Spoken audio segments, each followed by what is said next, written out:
नमस्कार दोस्तों, स्वागत है आपका कहानी अनबॉक्स पर। मैं हूँ मीशू।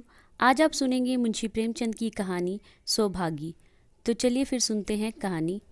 और लोगों के यहाँ चाहे जो होता हो, तुलसी महतो अपनी लड़की सौभागी को लड़के रामू से जो भर भी कम प्यार ना करते थे। रामू जवान होकर भी कांट का उल्लू था। सौभागी 11 साल की बालिका होकर भी घर के काम में इतनी चतुर और खेतीबाड़ी के काम में इतनी निपुण थी कि उसकी माँ लक्ष्मी दिल में डरती रहती कि कहीं लड़की पर देवताओं की आंख न पड़ जाए। अच्छे बालकों से भगवान को भी तो प्रेम है। कोई सुभागी का बखान न करे, इसलिए वह बेवजह ही उसे डांटती रहती थी। बखान से लड़के बिगड़ जाते हैं, यह तो भय न था, भय था नजर का। वही सुभागी आज 11 साल की उम्र में विधवा हो गई। घर में कोहराम मचा हुआ था। लक्ष्मी पछाड़े खाती थी, तुलसी सिर पीटते थे। उन्हें रोते देखकर सौभागी भी रोती थी। बार बार माँ से पूछती, क्यों रोती हो अम्मा? मैं तुम्हें छोड़कर कहीं ना जाऊंगी, तुम क्यों रोती हो? उसकी भोली बातें सुनकर माँ का दिल और भी फटा जाता था। वह सोचती थी, ईश्वर तुम्हारी यही लीला है, जो खेल खेलते हो वह दूसरों को दुख देकर। ऐसा तो पागल करते हैं। आदमी पागलपन करे तो उसे पागल खाने भेजते हैं, मगर तुम जो पागलपन करते हो उसका कोई दंड नहीं। ऐसा खेल किस काम का कि दूसरे रोए और तुम हंसो। तुम्हें तो लोग दयालु कहते हैं, यही तुम्हारी दया है। और सुभागी क्या सोच रही थी? उसके पास कोठरी भर रुपए होते हैं तो वह उन्हें छिपा कर रख देती। फिर एक दिन चुपके से बाजार चली जाती और अम्मा के लिए अच्छे अच्छे कपड़े लाती। दादा जब बाकी मांगने आते तो झट रुपए निकाल कर दे देती। अम्मा दादा कितने खुश होते। जब सुभागी जवान हुई तो लोग तुलसी महतो पर दबाव डालने लगे कि लड़की का कहीं घर कर दो। जवान लड़की का यूं फिरना ठीक नहीं। जब हमारी बिरादरी में इसकी कोई निंदा नहीं है तो क्यों सोच विचार करते हो?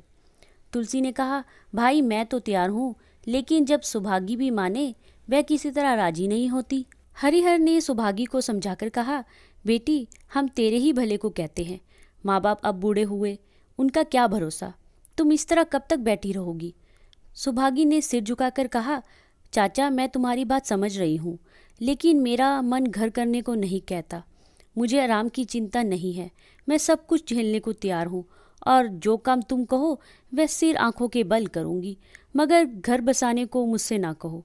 जब मेरा चाल कुचाल देखना तो मेरा सिर काट लेना। अगर मैं सच्चे बाप की बेटी होंगी तो बात की भी पक्की होंगी। फिर लज्जा रखने वाले तो भगवान है, मेरी क्या हस्ती है कि अभी कुछ कहूँ। रामू बोला, तुम अगर सोचती हो कि भैया कमावेंगे और मैं बैठी मौज करूँगी तो इस भरोसे ना रहना। यहाँ किसी ने जन्म भर का टीका नहीं लिया है। रामू की दुल्हन रामू से भी 2 उंगल ऊंची थी। मटक कर बोली, हमने किसी का कर्ज थोड़े ही खाया है कि जन्म भर बैठे भरेंगे। यहाँ तो खाने को भी महीन चाहिए, पहनने को भी महीन चाहिए, हमारे बूते की बात नहीं। सुभागी ने गर्व से भरे स्वर में कहा, भाभी मैंने तुम्हारा आसरा कभी नहीं किया और भगवान ने चाहा तो कभी करूँगी भी नहीं। तुम अपनी ओर देखो, मेरी चिंता ना करो। रामू की दुल्हन को जब मालूम हो गया कि सुभागी घर ना करेगी तो और भी उसके सिर हो गई। हमेशा एक ना एक कुच्चड़ लगाए रहती। उसे रुलाने में जैसे उसको मजा आता था। वह बेचारी पहर रात से उठकर कूटने पीसने में लग जाती, चौका बर्तन करती, गोबर पातती, फिर खेत में काम करने चली जाती। दोपहर को आकर जल्दी जल्दी खाना पकाकर सबको खिलाती। रात को कभी माँ के सिर में तेल डालती, कभी उसकी देह दबाती। तुलसी चिलम के भक्त थे, उन्हें बार बार चिलम पिलाती। जहाँ तक अपना बस चलता माँ बाप का कोई काम ना करने देती। हाँ, भाई को ना रोकती। सोचती यह तो जवान आदमी है, यह काम ना करेगा तो गृहस्थी कैसे चलेगी। मगर रामू को यह बुरा लगता। अम्मा और दादा को तिनका तक नहीं उठाने देती और मुझे पीसना चाहती है। यहाँ तक कि एक दिन वह जामे से बाहर हो गया। सौभागी से बोला, अगर उन लोगों का बड़ा मोह है तो क्यों नहीं अलग लेकर रहती हो? तब सेवा करो तो मालूम हो कि सेवा कड़वी लगती है कि मीठी। दूसरों के बल पर वाहवाही लेना आसान है, बहादुर वह है जो अपने बल पर काम करे। सौभागी ने तो कुछ जवाब न दिया। बात बढ़ जाने का भय था, मगर उसके माँ बाप बैठे सुन रहे थे। महतो से ना रहा गया। बोले, क्या है रामू, उस गरीबन से क्यों लड़ते हो? रामू पास आकर बोला, तुम क्यों बीच में कूद पड़े, मैं तो उसको कहता था। तुलसी बोला, जब तक मैं जिंदा हूँ तुम उसे कुछ नहीं कह सकते। मेरे पीछे जो चाहे करना। बेचारी का घर में रहना मुश्किल कर दिया है। रामू बोला, आपको बेटी बहुत प्यारी है तो उसे गले बांध कर रखिए, मुझसे तो नहीं सहा जाता। तुलसी बोला, अच्छी बात है, अगर तुम्हारी यही मर्जी है तो यही होगा। मैं कल गांव के आदमियों को बुलाकर बंटवारा कर दूंगा, तुम चाहे छूट जाओ, सुभागी नहीं छूट सकती। जब तुलसी बिस्तर पर लेटा तो उसे पुरानी बात याद आई, जब रामू के जन्मदिन पर उन्होंने कर्जा लेकर जलसा किया था और सुभागी पैदा हुई तो घर में रुपए रहते हुए भी उन्होंने एक कौड़ी ना खर्च की। पुत्र को रतन समझा था, पुत्री को पूर्व जन्म के पापों का दंड। वह रतन कितना कठोर निकला और यह दंड कितना मंगलमय। दूसरे दिन महतो ने गांव के आदमियों को जमा करके कहा, पंचो, अब रामू का और मेरा एक में निबाह नहीं होता। मैं चाहता हूं कि तुम लोग इंसाफ से जो कुछ मुझे दे दो वह लेकर अलग हो जाओ। रात दिन की किचकिच अच्छी नहीं। गांव के मुख्तार बाबू सज्जन सिंह बड़े सज्जन पुरुष थे। उन्होंने रामू को बुलाकर पूछा, क्यों जी, तुम अपने माँ बाप से अलग रहना चाहते हो? तुम्हें शर्म नहीं आती कि औरत के कहने से माँ बाप को अलग कर रहे हो? राम राम। रामू ने ढिठाई के साथ कहा, जब एक में गुजारा ना हो तो अलग हो जाना ही अच्छा है। सज्जन सिंह ने पूछा, तुमको एक में क्या कष्ट होता है? रामू बोला, एक बात हो तो बताओ। सज्जन सिंह ने पूछा, कुछ तो बतलाओ। रामू बोला, साहब, एक में मेरा इनके साथ निभाना होगा, बस, मैं और कुछ नहीं जानता। यह कहता हुआ रामू वहाँ से चलता बना। तुलसी बोला, देख लिया आप लोगों ने इसका मिजाज। आप चाहे 4 हिस्सों में से 3 हिस्से उसे दे दो, पर अब मैं इस दुष्ट के साथ ना रहूँगा। भगवान ने बेटी को दुख दे दिया, नहीं मुझे खेती बाड़ी लेकर क्या करना था, जहाँ रहता वहीं कमाता खाता। भगवान ऐसा बेटा 7वें वैरी को भी ना दे। लड़के से लड़की भली, जो कुलवंती होए। सहसा सुभागी आकर बोली, दादा, यह सब बंटवारा मेरे ही कारण तो हो रहा है, मुझे क्यों नहीं अलग कर देते? मैं मेहनत मजदूरी करके अपना पेट पाल लूँगी, अपने से जो कुछ बन पड़ा तुम्हारी सेवा करती रहूँगी, पर रहूँगी अलग। यूं घर का बाट बंटवारा होते मुझसे नहीं देखा जाता। मैं अपने माथे यह कलंक नहीं लेना चाहती। तुलसी ने कहा, बेटी, हम तुझे ना छोड़ेंगे, चाहे संसार छूट जाए। रामू का मैं मुंह नहीं देखना चाहता, उसके साथ रहना तो दूर रहा।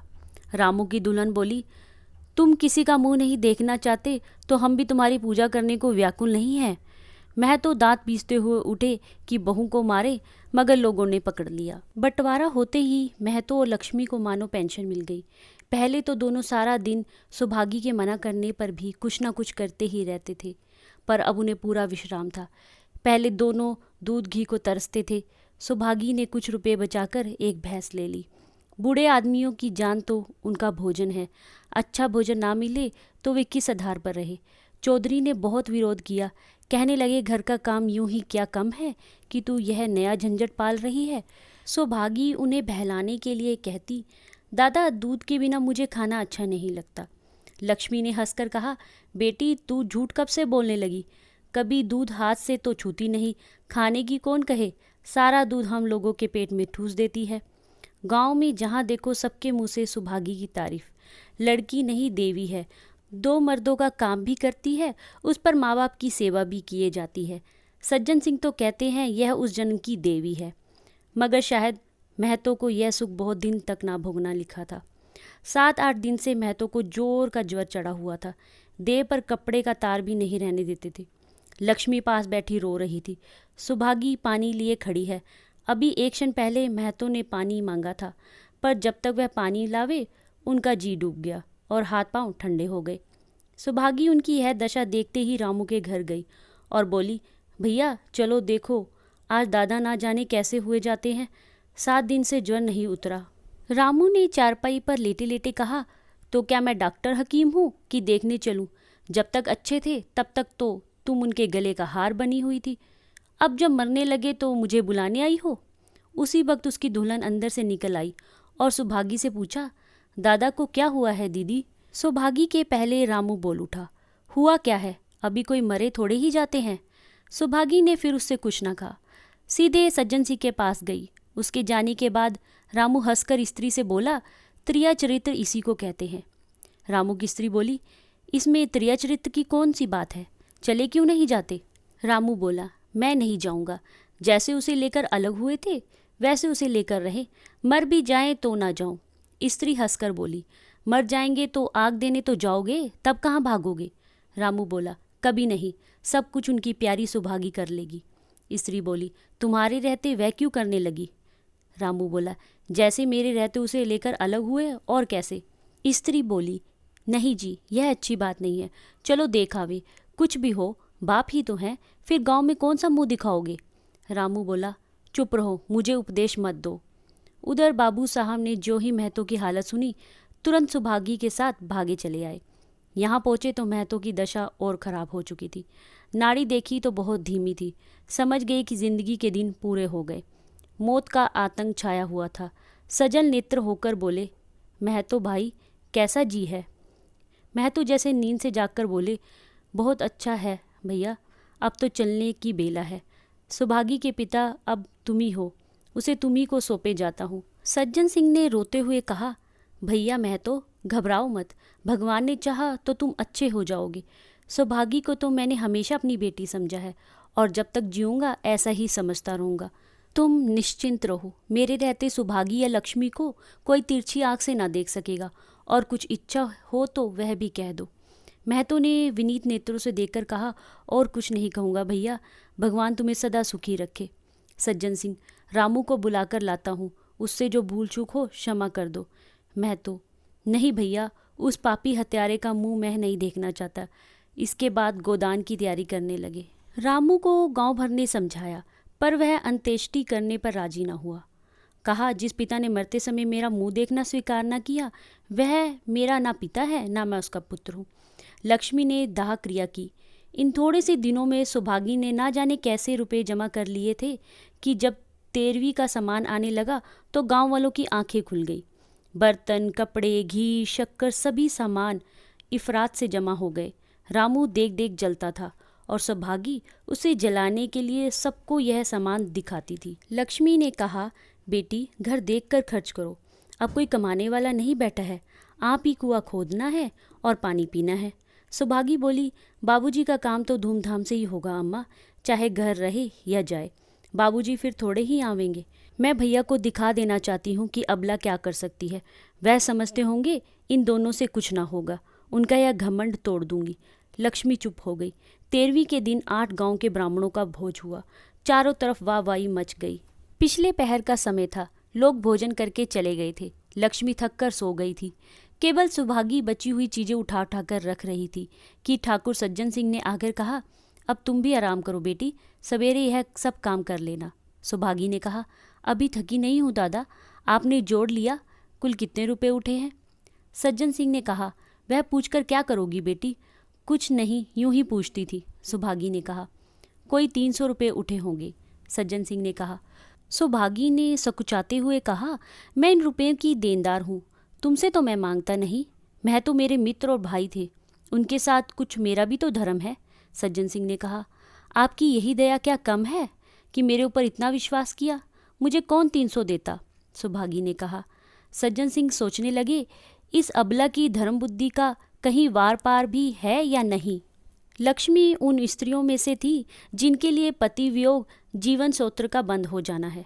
50 वर्ष के चिर सहवास के बाद अब वह एकांत जीवन उसके लिए पहाड़ हो गया। उसे अब ज्ञात हुआ कि मेरी बुद्धि, मेरा बल, मेरी सुमति, मानो सबसे मैं वंचित हो गई। उसने कितनी बार ईश्वर से विनती की थी, मुझे स्वामी के सामने उठा लेना, मगर उसने यह विनती स्वीकार ना की। मौत पर अपना काबू नहीं तो क्या जीवन पर भी काबू नहीं है। वह लक्ष्मी जो गांव में अपनी बुद्धि के लिए मशहूर थी, जो दूसरों को सीख दिया करती थी, अब बोहरी हो गई है, सीधी सी बात करती ही नहीं बनती। लक्ष्मी का दाना पानी उसी दिन से छूट गया।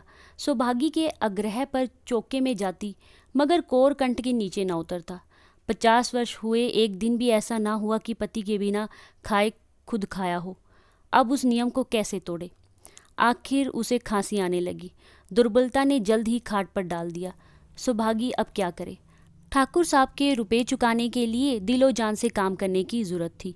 यहाँ माँ बीमार पड़ गई, अगर बाहर जाए तो माँ अकेली रहती है, उनके पास बैठे तो बाहर का काम कौन करे। माँ की दशा देखकर सौभागी समझ गई कि इनका परवाना भी आ पहुँचा। महतो को भी तो यही ज्वर था। गांव में और किसे फुर्सत थी कि दौड़ धूप करता। सज्जन सिंह दोनों वक्त आते, लक्ष्मी को देखते, दवा पिलाते, सौभागी को समझाते और चले जाते, मगर लक्ष्मी की दशा बिगड़ती जाती थी। यहाँ तक कि 15वें दिन वह भी संसार से सिधार गई।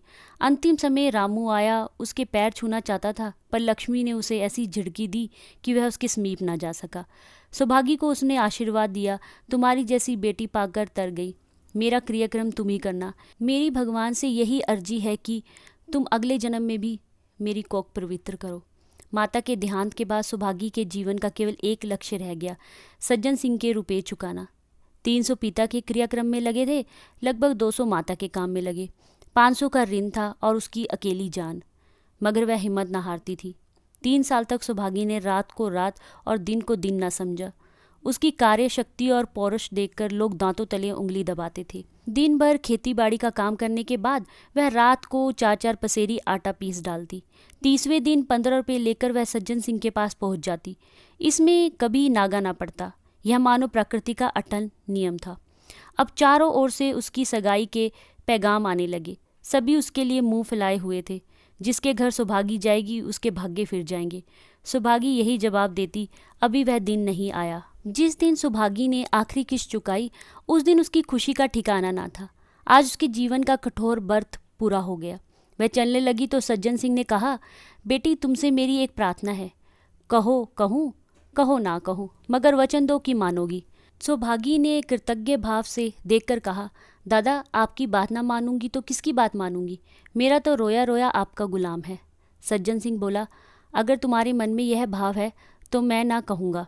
मैंने अब तक तुमसे इसलिए नहीं कहा कि तुम अपने को मेरा देनदार समझ रही थी। अब रुपए चुक गए हैं, मेरा तुम्हारे ऊपर कोई एहसान नहीं है, रत्ती भर भी नहीं। बोलो कहूँ।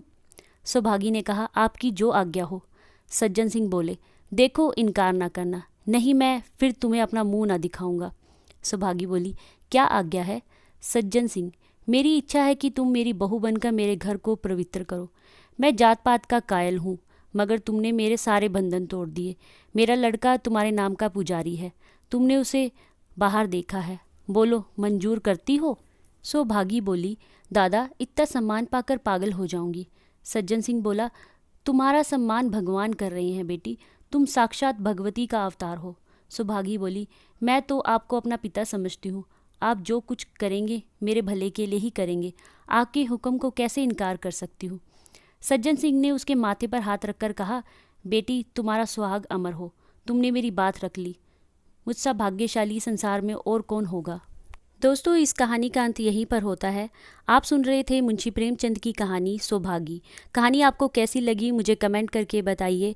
अगर कहानी आपको अच्छी लगी तो अपने दोस्तों के साथ शेयर कीजिए और चैनल को सब्सक्राइब करना ना भूलें।